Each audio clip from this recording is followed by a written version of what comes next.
Toutes les planètes du système solaire tournent dans le même sens. Toutes sauf une. Vénus tourne à l'envers. Et lentement. Tellement lentement qu'une seule de ses journées dure plus longtemps que toute son année.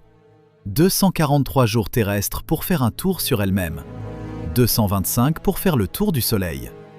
Sur Vénus, tu vieillis d'une année avant même d'avoir vu un seul lever de soleil.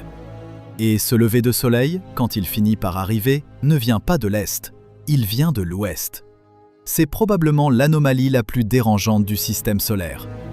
Une planète quasi jumelle de la Terre, à peine plus petite, à peine plus proche du Soleil, faite de la même poussière, sortie du même disque protoplanétaire, et qui tourne dans la mauvaise direction. Personne, aucune équipe, dans aucune université, n'a réussi à se mettre d'accord sur la raison. Ah, ce n'est pas faute d'avoir essayé. Depuis les années 60, quand les premiers radars soviétiques ont percé les nuages pour mesurer la rotation du sol, les chercheurs se relaient pour expliquer ce qui s'est passé là-bas. Une collision géante avec un autre embryon de planète, un freinage provoqué par l'atmosphère elle-même, un basculement complet de l'axe, une planète retournée comme une crêpe. Et chaque fois qu'une hypothèse semble tenir, une nouvelle donnée arrive et tord le modèle. Chaque fois, le mystère se reforme. Tu vas voir pourquoi. Parce que ce que la NASA et l'Agence spatiale européenne décrivent aujourd'hui, en regardant Vénus de plus près qu'on ne l'a jamais regardée, c'est une planète qui ne se contente pas de tourner à l'envers. C'est une planète qui a peut-être été forcée à tourner à l'envers. Par quelque chose qu'on ne comprend toujours pas. Et qui, selon plusieurs modèles récents, pourrait recommencer. Voici ce dont personne ne parle. À l'altitude où vivent les sondes, à 65 km au-dessus du sol, l'atmosphère vénusienne file dans le ciel à plus de 360 km/h. La surface, elle, n'avance qu'à un seul mètre toutes les 20 secondes. Le ciel tourne 60 fois plus vite que la roche. 60 fois. Imagine un ouragan permanent, large comme une planète entière, qui ne s'arrête jamais, qui ne faiblit jamais, et qui pousse, depuis 4,5 milliards d'années, dans le sens inverse de tout ce que tu connais. Ça ne devrait pas être possible. Et pourtant, l'atmosphère pèse 92 fois celle de la Terre. À la surface, c'est l'équivalent de la pression que tu trouverais en plongeant à 900 mètres sous l'eau, là où la lumière a disparu depuis longtemps. La sonde soviétique Venera 7, en 1970, a tenu 23 minutes après son atterrissage. 23 minutes avant que le métal commence à céder. La température extérieure ce jour-là atteignait 462 degrés. Assez chaud pour faire fondre le plomb. Assez chaud pour que l'air lui-même devienne lumineux, d'une lueur orange un peu terne, comme l'intérieur d'un four qu'on aurait oublié allumer. Et c'est cet enfer qui tient la planète dans sa rotation inversée. Cet enfer qui, selon une équipe française citée encore aujourd'hui dans presque toutes les publications sur le sujet, n'est peut-être pas la cause de l'anomalie, mais sa conséquence. Tu commences à comprendre pourquoi cette histoire ne tient pas en place. Pourquoi, plus on regarde Vénus, plus elle ressemble à une scène de crime planétaire. Et pourquoi, parmi les 4 planètes rocheuses du système solaire, c'est la seule qui ait perdu la mémoire de sa propre naissance.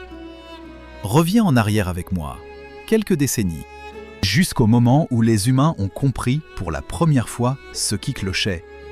C'est en 1962 que les premiers échoradars, envoyés depuis les antennes de Goldstone en Californie, ont rebondi sur la surface vénusienne et sont revenus avec une réponse que personne n'attendait. La planète tournait. Mais dans le mauvais sens, et à une vitesse si faible que les ingénieurs ont d'abord cru à une erreur de calibration. Ils ont refait les calculs, refait les observations. Attendu des mois, les chiffres n'ont pas bougé. Vénus tournait à l'envers à moins de 7 km/h à l'équateur. Une marche lente, la cadence d'un piéton qui flâne. Pense à ça une seconde. Une planète entière, plus lourde que 480 milliards de tonnes, qui tourne sur elle-même à la vitesse d'un homme qui rentre du travail, et qui le fait à reculons. Les soviétiques sont arrivés peu après avec Venera, une série de sondes qui ont confirmé, chacune à leur tour, ce que les Américains avaient mesuré à distance. Puis, en 1990, la mission Magellan de la NASA s'est mise en orbite autour de Vénus avec un radar capable de traverser les nuages. Pendant 4 ans, Magellan a cartographié 98% de la surface. C'est la première fois qu'on voyait vraiment Vénus sous son voile. Et ce qu'on voyait n'aidait pas. Pas de plaques tectoniques comme sur Terre, pas de chaînes de montagnes qui glissent les unes contre les autres. À la place, des plaines volcaniques aussi vastes que des continents, lissées par des coulées de lave qui ont resurfacé presque toute la planète il y a environ 500 millions d'années. 500 millions d'années. Tout ce qui aurait pu nous raconter la première moitié de la vie de Vénus a été recouvert, effacé, comme si la planète avait pris soin d'enterrer ses propres archives avant qu'on m'arrive. Tu te souviens de cette atmosphère qui file à 360 km/h ? Tu te souviens de cette surface qui n'avance qu'à 1 mètre toutes les 20 secondes ? Garde ça en tête, parce que c'est de là que vient la première hypothèse sérieuse et la première impasse. Dans les années 2000, une équipe de chercheurs français, basée à l'Observatoire de Paris, a publié un modèle qui posait une question toute simple. Et si l'atmosphère, énorme, épaisse, brûlante, agissait depuis 4 milliards d'années comme un frein gigantesque sur la planète elle-même ? Le Soleil chauffe l'atmosphère vénusienne. L'atmosphère gonfle, elle se déplace. Et en se déplaçant, elle exerce, par friction, une force tangentielle sur la croûte. Sur des milliards d'années, ce souffle thermique aurait pu ralentir la rotation initiale de Vénus, l'arrêter complètement, puis la repousser dans l'autre sens. Une planète stoppée par son propre ciel. Et relancée à reculons, élégant, mathématiquement séduisant. Mais incomplet, parce que pour que ce modèle fonctionne, il faut que Vénus ait commencé sa vie avec un axe légèrement incliné. Et il faut que cette inclinaison ait été stable pendant des éons.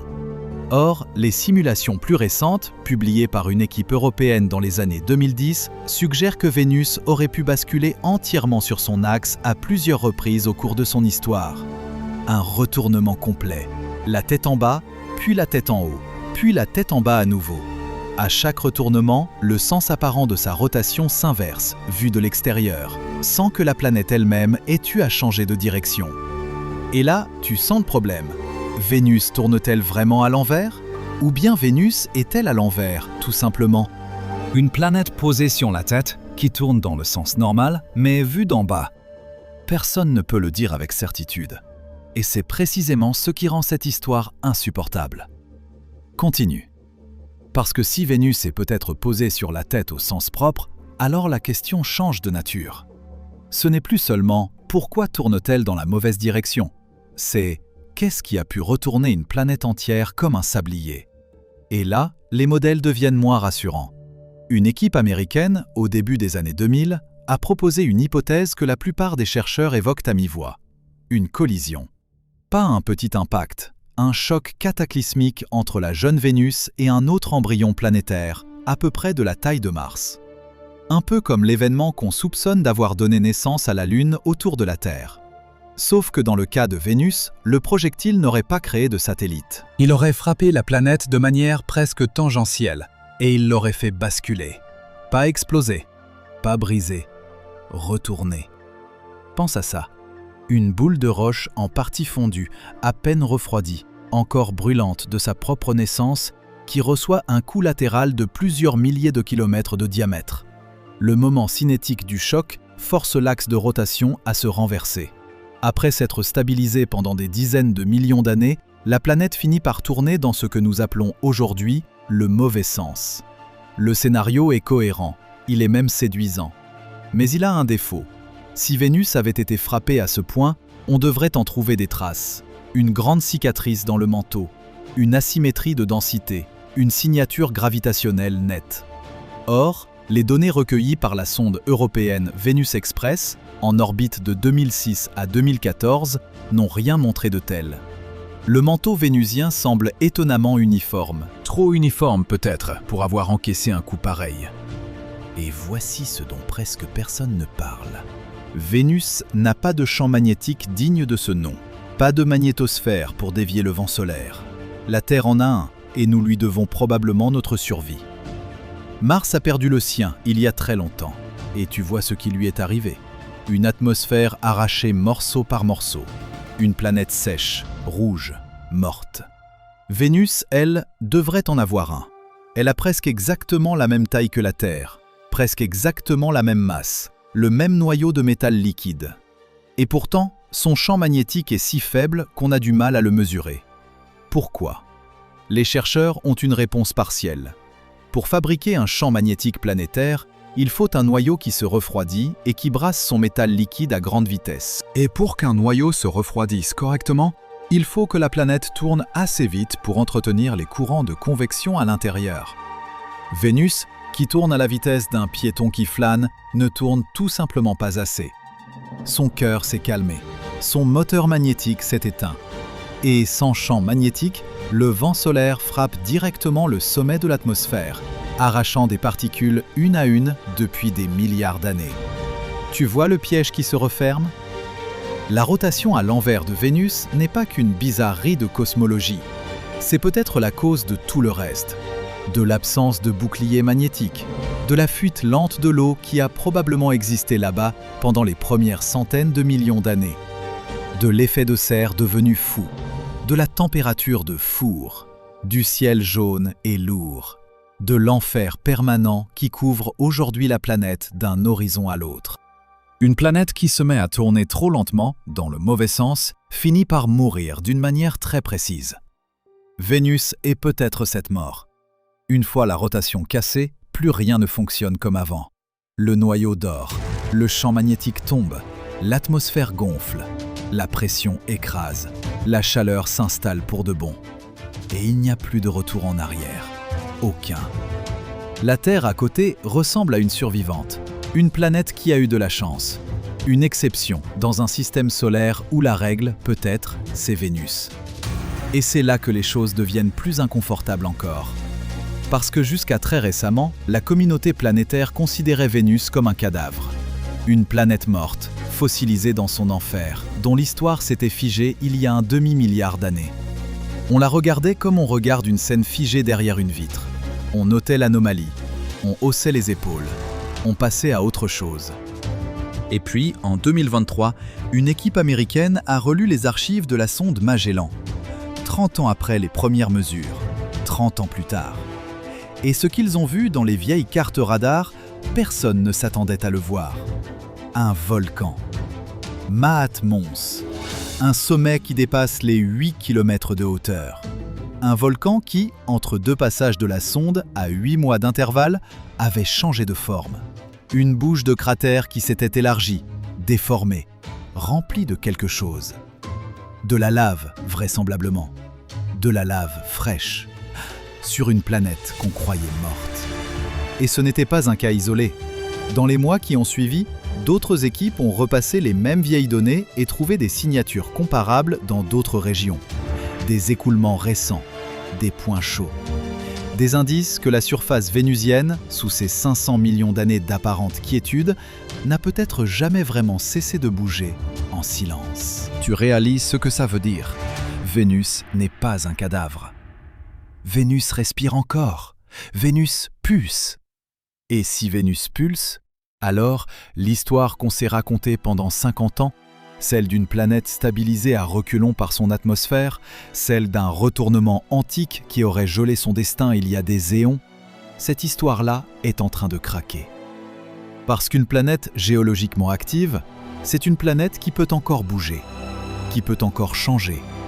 Une planète dont le noyau, peut-être, n'est pas tout à fait mort. Une planète qui pourrait encore avoir des surprises à révéler. Et c'est exactement ce que la NASA et l'Agence spatiale européenne préparent en ce moment.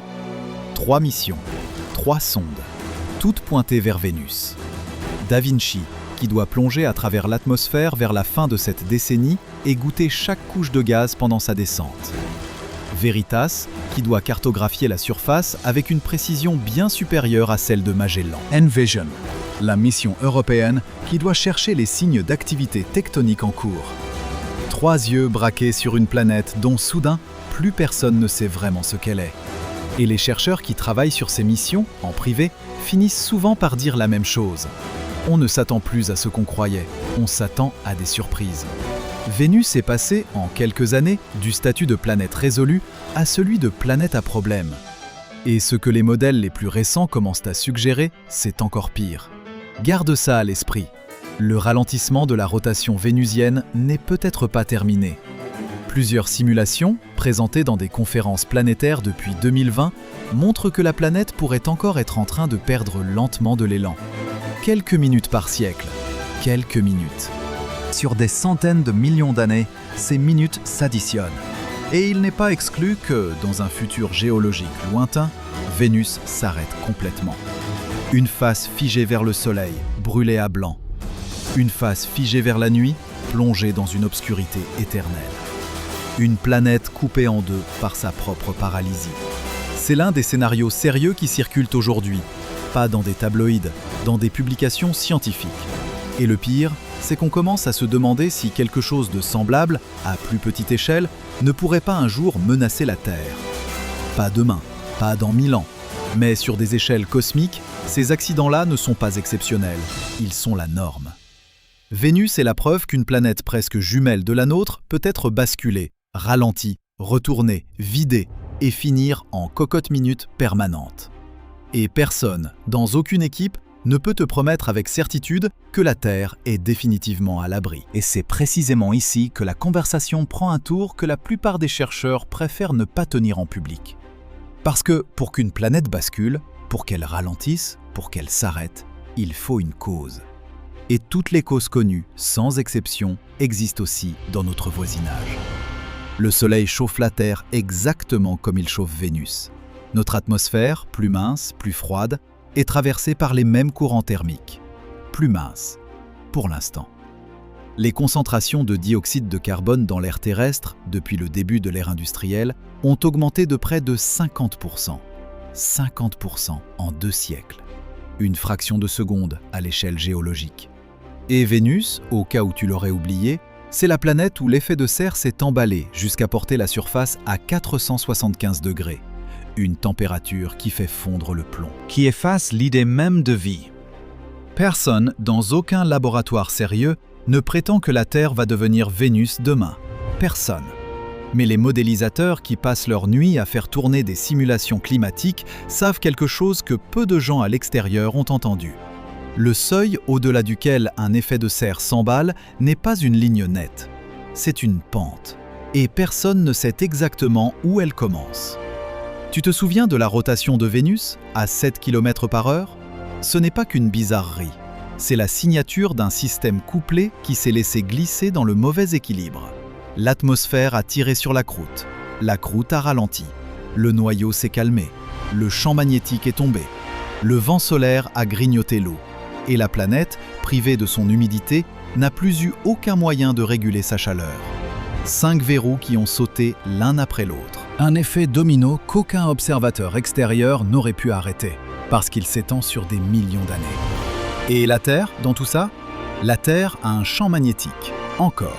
Mais ce champ s'affaiblit, lentement, d'environ 9% depuis le milieu du 19e siècle, selon les mesures publiées par l'Agence spatiale européenne à partir des données du programme SWARM. 9%, pas dramatique, pas catastrophique, pas encore. Et pourtant, c'est une tendance que les géophysiciens surveillent comme on surveille une fièvre qui ne baisse pas. Personne ne sait si c'est le début d'une inversion magnétique normale, comme la Terre en a connu des centaines au cours de son histoire, ou autre chose. Personne ne sait. Et c'est ce silence-là qui ressemble le plus à l'histoire vénusienne. Pose-toi la question honnêtement.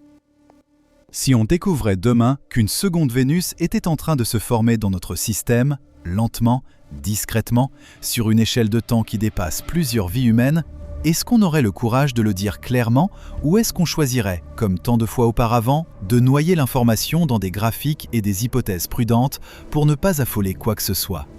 Réponds en commentaire. Sans détourner la question, parce que ce que Vénus nous apprend, ce n'est pas comment une planète meurt, c'est à quel point une planète peut être vivante, presque jusqu'au bout, et basculer en silence. Maat Mons crache encore de la lave. Quelque chose, sous la croûte vénusienne, refuse de s'éteindre complètement. Et pourtant, en surface, la planète a tous les attributs d'un cadavre depuis 500 millions d'années. Une planète qui pulse encore, dans une morgue de 475 degrés. C'est ça, le vrai visage de Vénus. Et c'est ça qui devrait nous tenir éveillés. Les chercheurs qui préparent Da Vinci, en privé, posent une question que personne ne formule à voix haute dans les communiqués officiels. Et si, en plongeant à travers l'atmosphère vénusienne, la sonde trouvait des traces que la planète a basculé non pas une fois, mais plusieurs ? Et si ces basculements continuaient?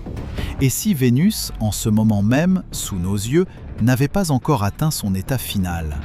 Pas atteint son état final? Cette phrase devrait te glacer. Parce qu'elle veut dire qu'une planète, dans notre voisinage immédiat, à seulement 40 millions de kilomètres de nous au plus près, est peut-être encore en train de changer. Pas fini, pas figé, en mouvement. Et nous, on continue de parler de coloniser Mars, pendant que la planète la plus proche de la Terre, celle qui nous ressemble le plus, celle qui aurait dû être notre sœur, refuse depuis 60 ans de livrer ses secrets fondamentaux. Garde une dernière image en tête. En 2020, l'astronome Jane Greaves et son équipe ont annoncé la détection possible de phosphine dans la haute atmosphère de Vénus. Une molécule qui, sur Terre, est associée à l'activité biologique. La nouvelle a fait le tour du monde en quelques heures. Puis elle a été contestée, réanalysée, affaiblie. Aujourd'hui, le débat n'est toujours pas tranché. Certaines équipes maintiennent la détection, d'autres y voient un artefact. Les missions à venir devront trancher. Mais imagine, juste une seconde, ce que ça ferait si elle finissait par confirmer quoi que ce soit. Une planète qui tourne dans le mauvais sens. Une planète qui a perdu son champ magnétique. Une planète qui pulse encore sous une croûte qu'on croyait morte. Une planète qui pourrait, dans ses nuages à 50 km d'altitude, là où la pression et la température ressemblent presque à celles de la Terre, abriter quelque chose. Pas dans le sol. Trop chaud. Pas en surface. Trop pressé. Mais dans les couches moyennes de son enfer atmosphérique, là où des bulles d'acide sulfurique flottent depuis des milliards d'années, peut-être qu'une chimie inattendue survit encore. C'est une hypothèse que les missions Da Vinci, Veritas et Envision ne pourront pas ignorer. Elles ne sont pas envoyées seulement pour comprendre pourquoi Vénus tourne à l'envers. Elles sont envoyées pour découvrir ce qui, peut-être, s'est accroché à la planète après que tout le reste s'est effondré. Et ça, aucun communiqué officiel ne le dira de cette manière. Mais lis entre les lignes des publications, écoute les conférences de fin de soirée et tu entendras la question revenir, toujours la même, toujours posée à voix basse.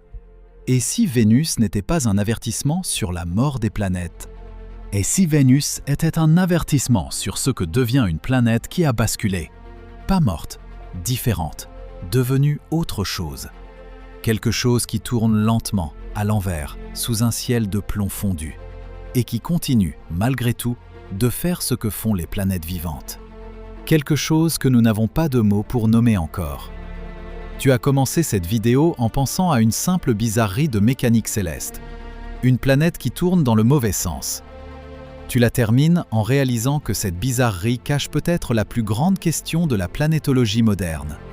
Pas pourquoi Vénus tourne à l'envers, mais ce que Vénus est devenue depuis qu'elle a basculé, et ce que cela dit, en creux, de notre propre maison. Le Soleil se lèvera dans quelques heures, à l'est, sur la Terre. Sur Vénus, à cet instant précis, il se lève à l'ouest, lentement. Et il continuera à se lever dans la mauvaise direction tant que personne, là-haut, ne saura vraiment ce qui s'est passé. Si tu veux savoir ce que les sondes vont rapporter, ce que Da Vinci va trouver en plongeant dans cette atmosphère, la prochaine enquête t'attend déjà à l'écran. Vénus tourne encore, à l'envers, et elle ne s'est jamais arrêtée.